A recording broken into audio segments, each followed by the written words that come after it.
I am Ray, and once you understand this, reality is going to change forever. Because this is going to save you years of headache. Something quite profound that I just learned recently, or at least am on the cutting edge. We're going to use the red marker today. I used to think that engaging in low frequency behavior, hopefully you can see that good. I used to think that this would result in bad karma. Now I'm not saying that it doesn't, but a new thought came to me just recently. But before I get to that, I have to provide a bit of context first, or else it's not going to make so much sense. Now everything is energy, and energy is frequency and vibration. And we all as humans have an overall frequency. This might be a combination of our thoughts, of our emotions, of our actions. And the higher frequency we go, the more we strive toward heaven. And the lower frequency we go, the more we strive toward hell. You can also look at it as life and death. And whatever frequency our overall vibration is, will determine where we are on this spectrum. Are you closer to heaven? Are you closer to hell? And you know where you are simply by understanding the definition of heaven and hell. You don't need to be religious. You know that heaven is the best possible experience for the longest amount of time, and hell is the worst possible experience for the longest amount of time. So, the more you suffer on a daily basis means the lower frequency you are. And so too, the more joy, the more love, peace, gratitude you experience, the closer you are to heaven and the higher frequency you are. As it is said, your frequency is what you frequently see. So do you see the world as evil, terrible place? Or do you see the world as beautiful? Now another way of looking at this, frequency and time. We can do this again, heaven. So imagine if this was your potential. The higher up you are, the more potential you actualize. Let's do this. Now imagine these lines as timelines. Right now, in the present moment, there are an infinite array of different realities. Infinite potential, meaning there are an infinite array of different realities in which you are currently living. But they exist as potential. So for instance, there is a version of you right now who is living their worst life. You experience nothing but suffering. And there's a version of you who is living their best life. Everything you could ever dream of. Now what you might imagine is that these timelines are like radio stations. And the songs that are played on that radio station are your experiences. So if you're tuned into Hell Radio, all the songs on that radio are the songs you hate the most. And if you're tuned into Heaven Radio, they're all your favorite songs. But for most of us, we're somewhere in the middle. But we have the power in this present moment to shift to any reality we desire. Simply if we understood how. Well, you will soon know how. Think of your mind, for instance, like the dial on the radio. Your mind is what determines which station you tune to. What is the specific frequency of your desired reality? Now, for most people, it's the same. It's the frequency of love, of joy, of peace. So too, it is the same in the opposite direction. Suffering, shame, guilt, hatred, regret. The only difference is your particular experience will be unique to you. Now, I'll show you how to rise up. But first, let us return to my original point. I'm going to do this again. You see, I thought the low frequency behavior created the karma in which then I had to face and experience the consequences of. But here is my new suspicion. It's not that it was the consequences of my actions, but rather when I engaged in the low frequency behavior, my frequency dropped and I shifted downward to a lower frequency timeline. in which the consequences were already present. So instead of creating the consequences for myself, I simply shifted to a timeline in which there were more problems. There were more things that went wrong. There was more suffering. And you see, once you have an awakening experience, that also leads to enlightenment, because not all awakening experiences do. For those who are truly awakened, it's kind of it's not very classy to say that you are enlightened. I can't even spell enlightened. What happens is, for the enlightened ones, for the awakened ones, and you don't have to be fully enlightened, tell me I'm special. Please. They stop experiencing karma. You see, before my awakening experience, certain actions would create suffering for days and days and days. But once you are completely non-attached to your ego, the one who makes the karma, I found that no matter what happens, you bounce back like that. And so the karma, the consequences of your actions are greatly diminished. They don't really have a lasting effect. But what I'm beginning to see is that before, if I engaged in a low frequency behavior, I would get stuck on these lower timelines and I wouldn't be able to shift. And so I would continue to experience more and more suffering. Whereas now, I might experience one suffering and then shoot back up before having to face even more consequences. Now, how this works is quite, how would you say, common sense, perhaps?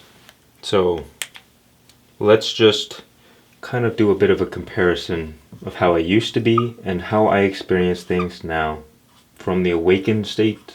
So if I made a mistake, for instance, there would be a strong attachment to that mistake, which would result in feelings of shame and guilt and fear, and all of these things continue to feed a negative vibration. It continues to bring you down. I guess a quick definition of ego. Ego is simply personal identity. It is the person you believe yourself to be. It is not your true nature. It is more like a mask, like the word persona, which means mask. But from the awakened state, you realize that you are not your ego. And so your mistakes are not as personal. From the awakened state, you realize that God is always in control. That there is nothing that happens to you in this life that was not given the okay by God. Not that God made it happen, but God allowed it to happen. Because God will not infringe upon free will. So individual egos, people, have to face the consequences of their actions, the things that they do, but also the demons. The demons also have free will, but we're not going to get into that. Instead of thinking that I made a mistake, I realized it was not a mistake. It was God providing me an opportunity. There was no problem. Only in the ego state, when we judge our experiences, when we judge ourselves, our actions, do we believe there is a problem? Do we believe there are mistakes? But from the awakened state, you realize that this is God's perfect universe, that there is nothing wrong. But how much different is that from the ego state? The ego thinks there's everything is wrong. That is because the ego's very nature is problematic, so all it sees is problems. So the first thing that happens is that you don't claim the mistake. Instead, you see, before we continue, I have to make a point. That is, the mind can only focus on one thing at a time. And you have the option to focus on what is negative, on what is neutral, or what is positive. Everything that you focus on that is negative will lower your frequency. And everything you focus on that is positive will raise your frequency up. And so, every single thing that you focus on in this life comes with a price. Every moment you're focusing on mistakes, you're also taking your attention away from the lesson to be learned. Every time you focus on a problem, you take your attention away from the opportunity. Every time you focus on what is wrong with the world, you take your attention away from what is right. Stop it. Every moment you ruminate on shame and guilt and fear. Oh, I'm such a bad person. Oh, I hate myself so much. Life is so terrible. Everything is so bad. It's going wrong. All of these imaginary evils in the future that will never happen unless you believe them into existence. Fear is just an illusion. Guilt and shame are useless because you cannot put a fire out by pouring more gasoline on top of it. Meaning, you cannot get yourself in a negative situation and want to fix it and want to be better while also focusing on your mistakes, on the problem, on the shame, on the guilt, on the fear. You might say with your lips that you want to fix the problem, but with your actions, you betray your words. If you find yourself in any negative situation in your life, any negative experiences, you must only focus on the things that serve you, because if you can rise to a higher frequency, a higher timeline, you can avoid all the extra problems, all the suffering that is awaiting for you on the lower timelines, the timelines that are closer to hell.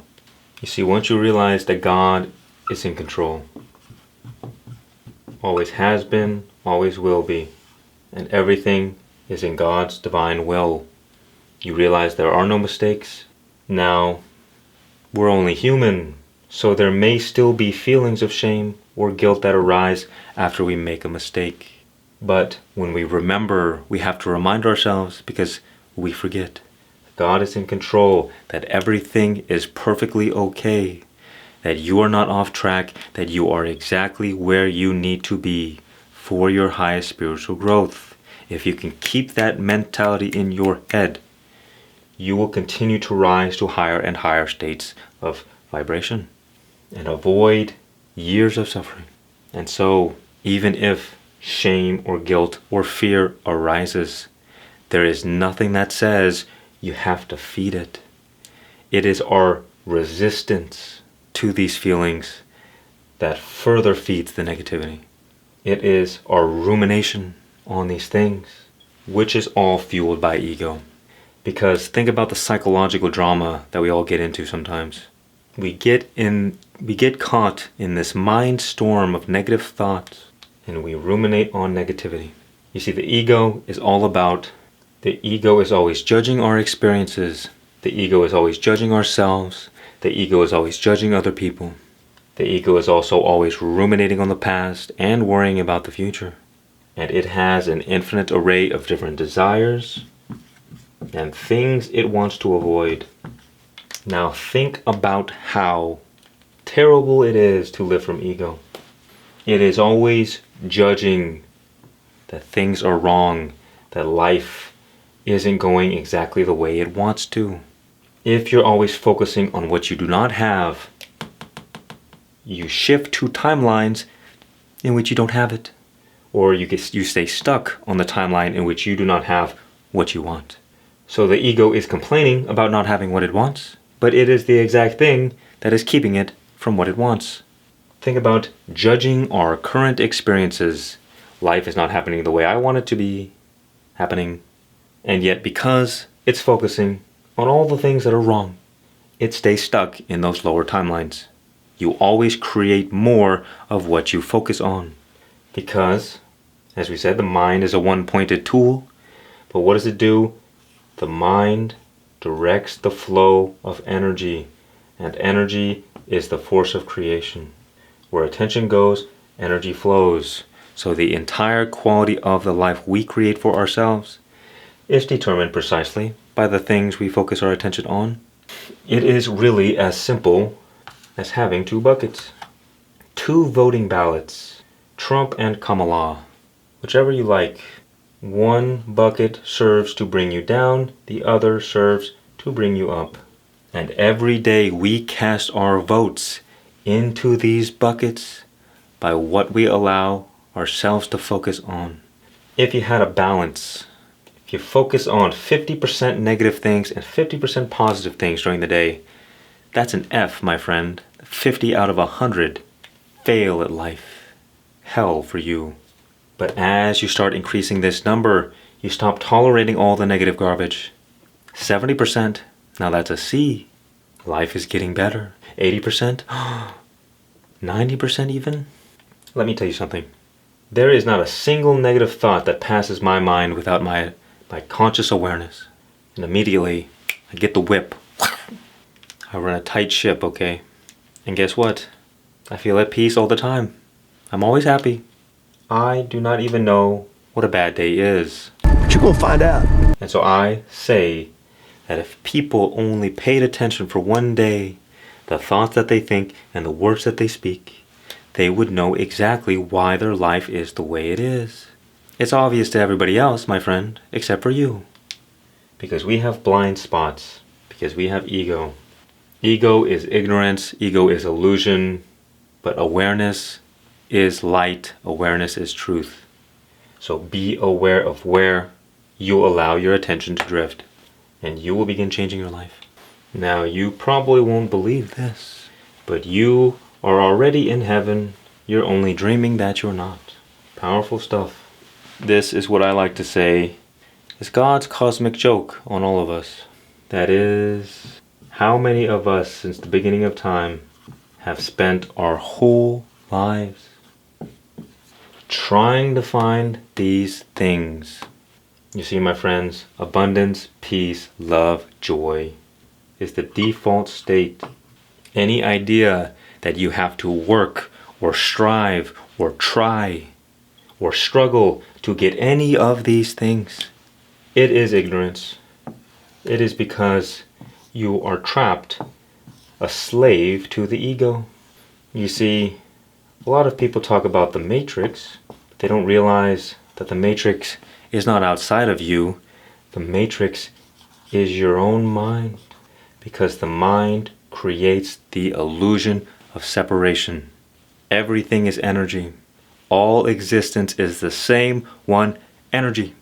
Imagine this. I don't want to erase my great work. Let's try this. Life is the dynamic play between those two elements that we love so much, order and chaos, light and darkness. Mathematically speaking, can you see that? Mathematically, life is the dynamic play between infinite energy and zero. Infinite energy is infinite everythingness, and zero is infinite nothingness. That's why when you multiply anything by zero, it's just a bigger zero. And they say you can't divide by zero, but they are wrong. They have lied to you your whole lives, my friend. You can, in fact, divide something by zero. You can divide infinity by zero, because infinity and zero are equal in value. So infinity goes into zero one time, and that oneness is called the universe, or the totality of existence. And so imagine this. You take that infinite energy vibrating at the rate of infinity or greater, who knows, and you slow it down all the way to zero. And like an accordion, if you imagine stretching it apart, all of existence, all of life is in between, with everything vibrating at its own unique frequency of existence. Everything that exists is the same one energy. The universe in truth looks a little something like this. Something like that. Just imagine those two pieces together, and this is called, there's a lot of names for it. You can call it God, you can call it Source, you can call it the All. It's just everything that is. It's the same one thing. I guess you could say everything is energy, and then some, whatever that means. But, as human beings, as evolved monkeys, our brains have developed the capacity to produce higher and higher brainwave frequencies. Maybe I'll put up a chart or something, who knows. But you see, you can even imagine the faster the brainwave frequencies go, the more it looks like a singular beam. And that beam creates the illusion of separation. Our brainwave frequencies determine how we experience reality. It determines our level of consciousness. Here's one way to look at it. No. So we have, I'll try not to go on too much of a yapping theta. So these are the different states of consciousness which are determined by the vibration, the rate of the frequency of our brainwaves. So I like to say delta is no mind. Delta is the state of unconscious deep sleep. There's no mind. Theta is the soul mind. It's the mind that exists in the dream state. Alpha I call the ego mind. Beta I call the intellect. And gamma you could say is the God mind. Now as you go deeper back into no mind, as the mind dissolves into nothingness, am I even on camera? As you slow down the brainwave frequencies, you return to unity. You know this to be true because as you go into meditation, as you go into sleep, everything kind of merges back into this milky oneness. But once you awake, there is a strong sense of separation. Just look around right now in your room or wherever you're at. Every object in the scene seems to be separate from you. That is how we experience reality. If you see the next person you see, you would say, okay, you are you and I am me and we are different. But the fact is, the scientific fact is that we're all made up of the same star dust. What is stars? It's energy. When a supernova explodes its guts across the universe, that energy cools and the rate of frequency slows down. The frequency of existence, that is. And so it creates things like planets and people. We're all made up of the same stuff, but we perceive separation. And that separation is a consequence of our evolved minds. That's all it is. Brainwave frequencies. And therefore, we get stuck in the illusion of separation. That is the matrix. That is the source of all suffering. That was one of the first realizations in the Bible, in the story of Adam and Eve falling from the Garden of Eden. In the beginning, Adam and Eve were at one with God. They were in paradise. Union with God is heaven. But what did they do? They ate from the tree of the knowledge of good and evil. What is good and evil? Duality. So they fell from oneness to two-ness, and they were cursed forever to suffer. And all human beings since the beginning of time, everybody you know, and most people you will ever meet, are suffering from original sin. That is, they are trapped in the illusion of separation. You see, the only prison in existence, it's not the society, it's not the governments, it's not the world we live in. The only prison in existence is your own mind, and you are your own jailer. And that prison is made up of thoughts. Now, why this is so important, you will soon see. You see, your true nature is called consciousness. It's also synonymous with awareness. It's the divine essence of God. You call it the Atman. In psychological terms, it's called the self. You can also call it Christ consciousness. And this is the source of all bliss. And bliss, I like to say, is simply the combination of peace, love, and joy put together. It is also the source of all life. It's the source of existence. All things emerge from consciousness. Consciousness, simply put, is energy beyond the boundaries of space and time, meaning it is eternal and infinite in nature. Your true nature does not die. It is completely free from all experiences. Doesn't matter if it's good, doesn't matter if it's bad. The nature of the self, the nature of consciousness is freedom. And its fragrance is peace, love, and joy. There are a few different ways to come to this understanding. Most people will not be able to believe it because, guess what? They only know the ego. The ego is separation. And what is separation from peace, love, joy, abundance, freedom, slavery, lack, and scarcity? Not joy, not peace. And so we spend our whole lives seeking these things simply because we are trapped in the illusion of separation. We believe ourselves to be the ego, and to become awakened, to be enlightened, means to realize that you are not the ego, you are consciousness, you are the self. This is a very important realization. Perhaps the most important realization you will ever realize. Because suffering only exists so long as you are identified with the ego. To become enlightened, to become awakened, is synonymous with becoming free from suffering. You see, separation from God is hell, because the nature of God is all of these things. But think about this practically. Most people, you can even ask yourself your own definition of God. Would you say that God is omnipresent? That God is everywhere, always? I'll give you a moment to say yes or no. If the answer is yes, what this implies is that if God is everywhere, always, that means God is always with you. And that means that God can never be separated from you. Original sin is an illusion. God is always with you whether you realize it or not. It is simply our ignorance, the veil that covers our eyes, that prevents us from seeing this fact. Which means, as we discussed, you are already in heaven. You're only dreaming that you're not. That is why they call it an awakening, my friend. The reason I share this, or at least what it means in relation to this video, well, we assume that we have to struggle and try really hard to get to heaven.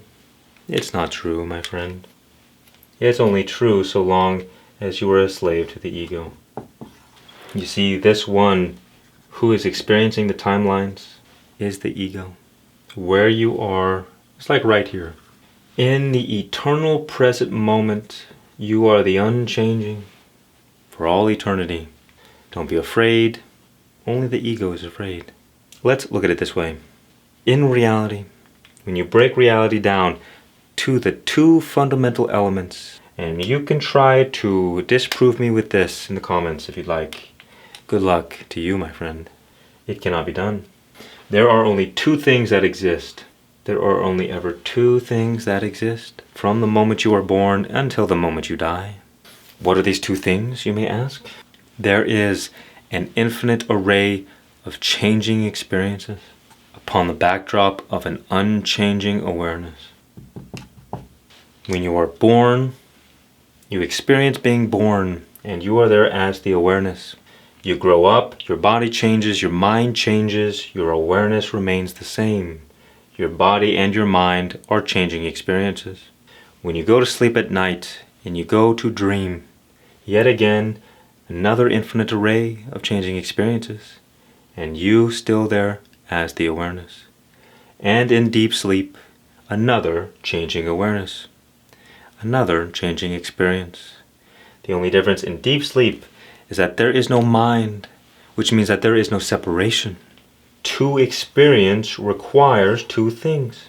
It requires a subject, it requires an object to be experienced, and a subject to experience that object. When there is no mind, there is no object, and therefore there is only one, and so you experience the void. You are the unchanging awareness. That is the divine essence of God. That is consciousness. And everything in reality other than yourself is a changing experience. So you might even watch yourself hop from body to body in 1,000 different lifetimes, 1,000 different reincarnations. It does not matter. You remain as the eternal bliss, the kingdom of heaven, You are forever safe. This is why everything is perfectly okay. Because your true nature cannot be destroyed. It cannot be touched by any experience. It's eternally free. And life is God's great game of separating from itself so that it can rejoice in reuniting. In other words, God blasted itself into a million different pieces so it can rejoice in the experience of coming back together. The point of all of this is because once you realize your true nature as the self, the fact that you're already here, you're already at your highest potential, all you have to do is eliminate the thing that is keeping you from your highest potential. Let's look at it this way. Life is not really about gaining anything. Life is a process of removal. Think about your soul for an instant. Think about it like a balloon. Your soul naturally wants to ascend back to heaven. It wants to return to its source. Naturally. You will reach your highest potential naturally, without even trying. Now, of course, it might take a lot of effort at first because we are in the grip of the ego. What is the ego? The ego is like this balloon, this soul, covered in mud, covered in earthliness. That earthliness is conditioning. The conditioning that we receive during this lifetime and perhaps many other lifetimes. And what does that conditioning do? Instead of going up naturally, we go down naturally. Our ego, our conditioning, all of these karmic attachments, they bring us lower and lower. That is why people who are evil, they say they go to hell. Because the more evil you are, the more stuck you are in ignorance, in unconsciousness. The more attachments you have, the more you're stuck in separation, in illusion. And so down, down, down you go. Then what happens is that the fires of hell burns away all of your conditioning. And then you rise back up again to give it another shot. Hell is not a place of eternal punishment. It is a rehabilitation center. And so we're kind of just playing all of this. And so we're kind of just playing this game. Down, up, down, up, down, up. Life, death, life, death. But as it is often said, once you get enlightenment, you break free from the cycle of suffering that they call samsara. Samsara is like a great desert in which all wander. All of the pools of water in this great desert are salt water. That whenever the poor souls drink from that water, they always become more thirsty than when they began. But as Jesus said, if you drink from the water that He gives you, you will never thirst again. What this means is that so long as you live from ego, you will continually chase temporary pleasure, desires, and you will always be running away from things. You will never find true satisfaction in this life, no matter what you do, because the true satisfaction comes from reconnecting to your true nature, from experiencing heaven, from being with God. And ego, by its very nature, is separation from that. So most people are always chasing their desires, but because this is an infinitely changing world, we suffer when we don't have what we want. Then we suffer to go and get what we want. And then because things change, when we get what we want, what we got goes away. It changes. We experience a temporary peace, temporary satisfaction when we finally get what we want, and then we need a new desire, forever on this hamster wheel. But instead of dealing with all that garbage, all we have to do is get rid of all this muck and dirt, and you will naturally rise to your highest potential. In other words, all that is required is that you find enlightenment. You find the true nature of what you are, and in order to find, you must first seek. And what will happen is this. Let's say you're in hell, right? Man, that sucks. See, naturally, without effort, you will rise to higher and higher timelines. But because of our attachments, because I'm sorry. But because of those attachments, we hold on and we don't want to let them go. And so we stay stuck. Now, if you want the goodies, this is what you need. Now, you will take your own journey, because you could say that the whole point we were born into this life is to learn karmic lessons. Like, we came into this life with all of this karma, what you imagine is like a bunch of knots. We're all knotted up. And we come into this life to become free. Our soul knows exactly what we need. All the suffering, all the problems, all the struggle is exactly what we need for our highest spiritual growth. And so each journey will be unique.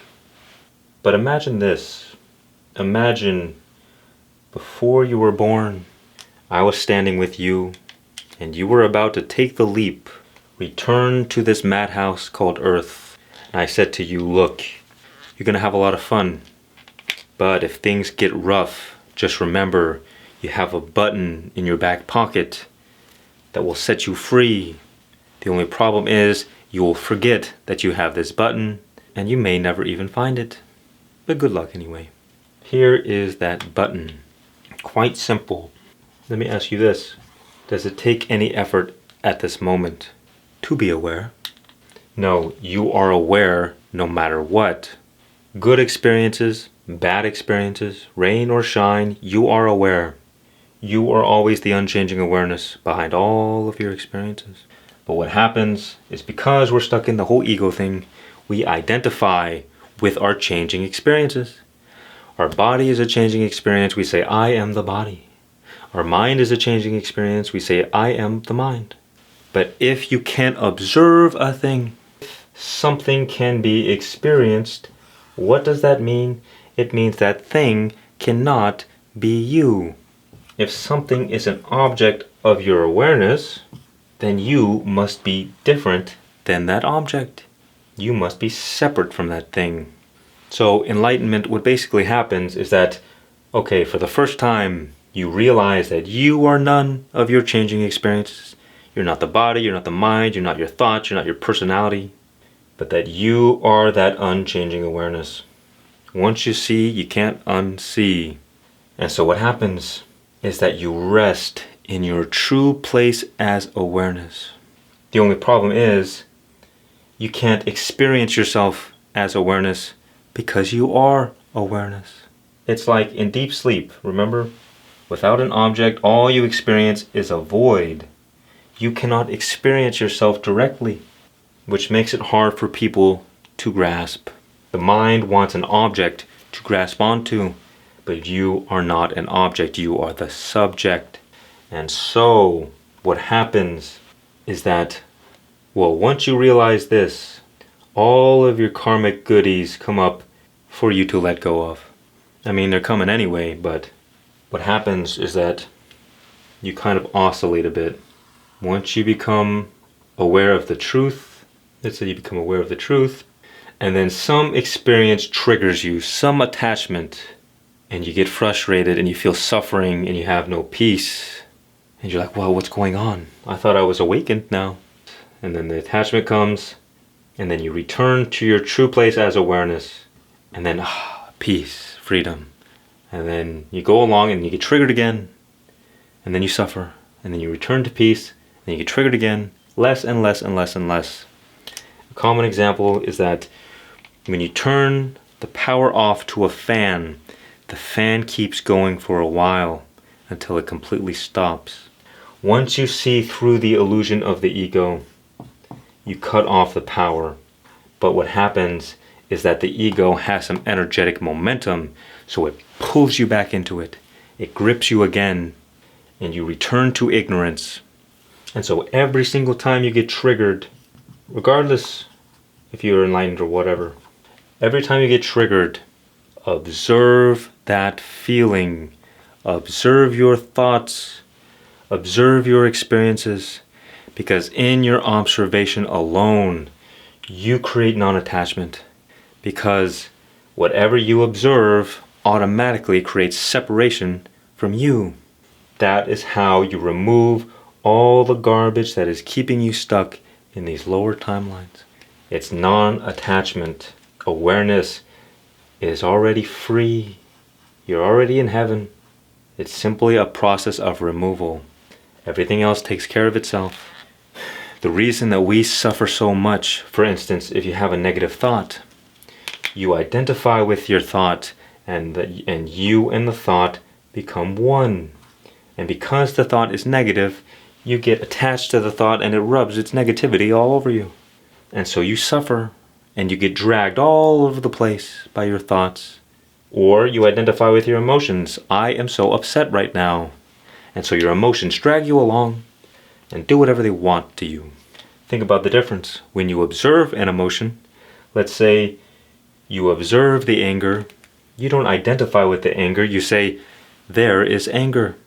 When you can remain as awareness, if you can practice observing your experiences and seeing through the illusion of the ego by recognizing your true place as awareness, you stop taking life so personally.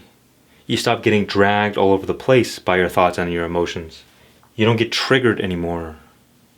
And what happens is that, for instance, something in your old life that used to trigger you no longer triggers you, and it loses its energetic momentum and it fades away. Because remember, energy is the force of creation and it's the force of life. Nothing can survive without the life that you provide. So for instance, if you're struggling with negative thoughts, the only reason that they're there is because you have been unintentionally feeding them your energy. You've been giving them your life. Same thing with an addiction. When you feed an addiction, you give it your life force and you lose power. Because energy is life and power and creation. And so, as you may have experienced with negative thoughts or with addictions, when you feed them, you feel helpless because they have taken your power, they have taken your life.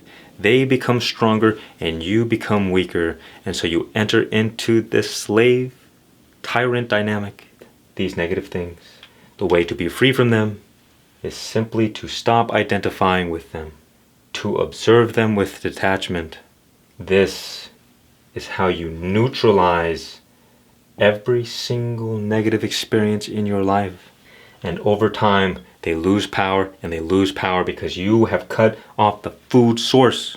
You have stopped the fuel, that fuel which was your energy. You have stopped putting gasoline on the fire. And so the fire begins to die out over time automatically. What this means is that you begin dropping away your attachments. And naturally, you begin rising to higher and higher timelines. And every once in a while, an attachment will come back, and you might temporarily go back down. And that is not a problem, because life is all about fun. Life is a roller coaster. You can't have up without having down. It's the contrast that makes life meaningful. So if you make a mistake, if you experience a problem, a difficult situation, remember, you get to see the negative, or you get to see the good, or you can remain non-attached and neutralize the negative experience. You either neutralize the negativity or you transmute the negativity into positivity. That is called being an alchemist. And in that, no negative thing in your life can destroy you ever again, because you will use all challenges, all problems, all difficulties to strengthen you. You will always come out on top, and you will forever be in a perpetual cycle, an upward trajectory. And your life will continue to get better and better and better and better and better for all eternity. But what happens is, if you let this run your life, you can stay stuck, you can stay down in the hellish realities, and no matter how hard you try, you're trying so hard to make life better, oh no, not gonna happen. Because the ego cannot help you. You might be able to play around in this midsection. You might even be able to make a good life for yourself. But it is very difficult to reach your highest potential so long as you are a slave to the ego. Now, the ego is not a bad thing. It's a tool. It's a tool that is used for separation. Separation gives us the sense of free will. It allows us to control our attention.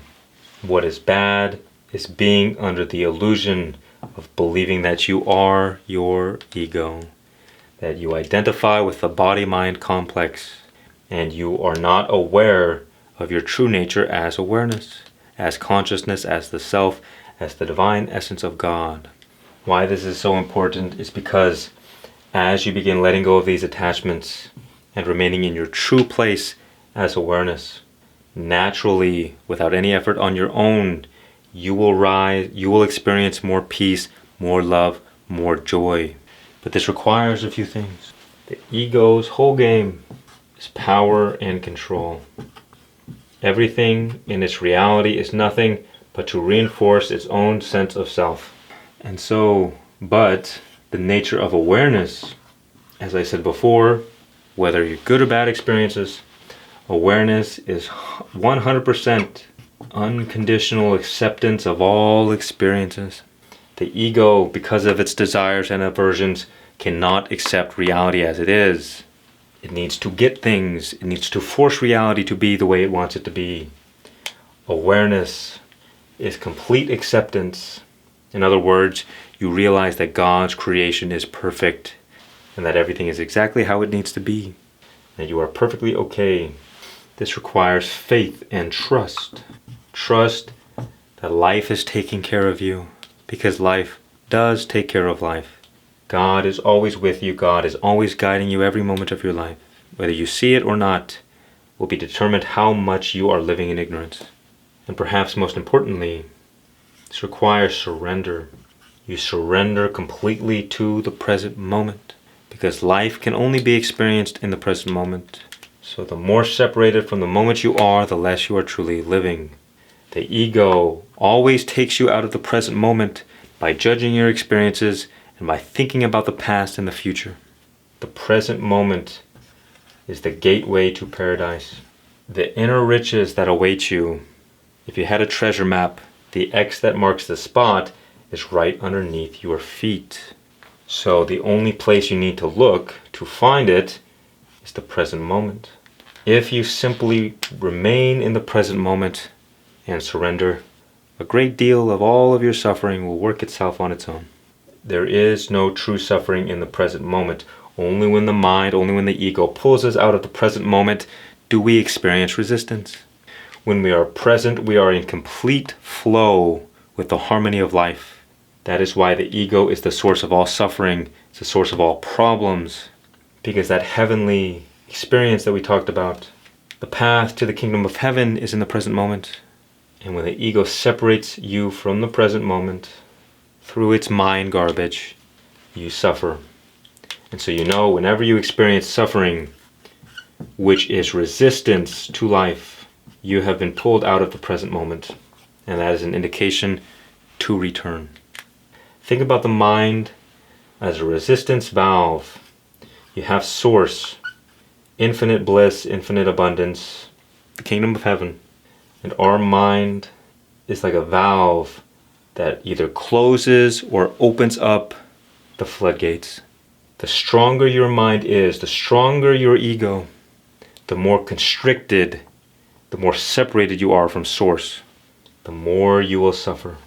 That is why enlightenment, when you stop identifying as the ego, you stop feeding it, the ego begins losing all of its power. It begins dissolving.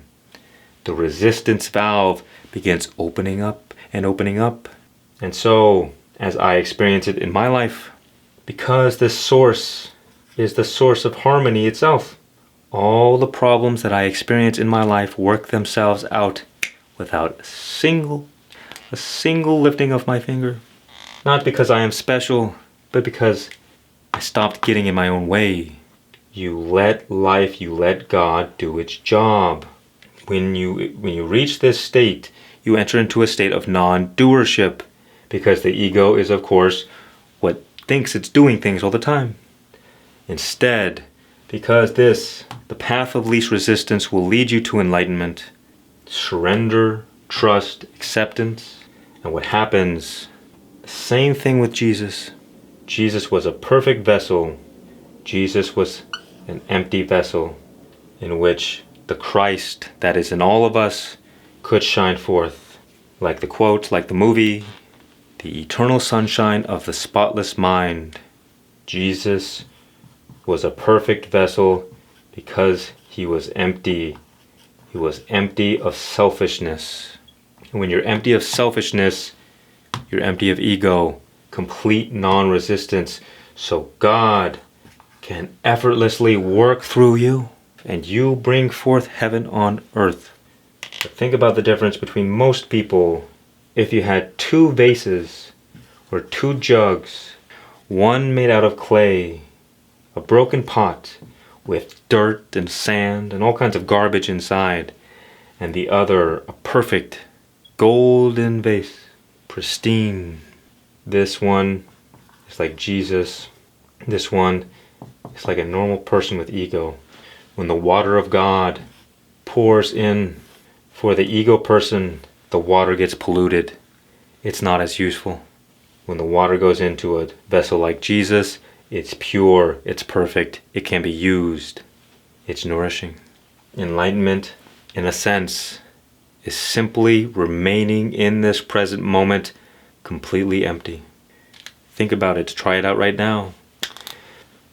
If you were to just focus on your breath for a few seconds, now focus on the space in between each breath. There's a space between the in-breath and a space between the out-breath. But if you pay close attention, my friend, you will realize that the space is underneath all breaths. It is simply the absence of breath that reveals the space that is always there. Just the same, there is a vast ocean of silence around you at all times that we rarely pay attention to. Only when you go out into the forest, only when there is an absence of noise pollution, can you truly hear the silence that is always present. Silence is the radiance of space. And peace and quiet go together. Which means that right now there's an everlasting peace within you, hidden within that space that you can experience, that inner spaciousness that could only be experienced in the present moment. Be here now. No mind stuff. You see, often we only experience peace temporarily when the noise of our mind ceases. But the peace, like the silence, is always there. Shine your awareness onto your body and find the inner spaciousness. If for a moment you focus on the space around you, we can intuitively experience it. You can feel the space. You know that it is space. And then you take your awareness out from the external world and you bring it in your body. You will find that the outer space and the inner space are one. Both spaces are only separated by the barrier of your skin. So, and in this inner spaciousness is a presence. And that presence is the natural radiance of consciousness, of your true nature. If you were the sun, this presence is the light and the warmth. And once you find it, once you find the presence, once you find the inner spaciousness, rest in this state. Stay here, be empty, remain in the present moment. And as you go deeper, you will connect to the natural peace. Already wrote that. The natural joy, the natural love, the natural abundance that is your true nature. Instead of going out into the world and trying to find all these things, be here now and realize everything you could have ever desired is already yours. I am Ray. Much peace and many blessings, my friend. And check out my store for goodies in the description. Much peace and many blessings. And remember, just be.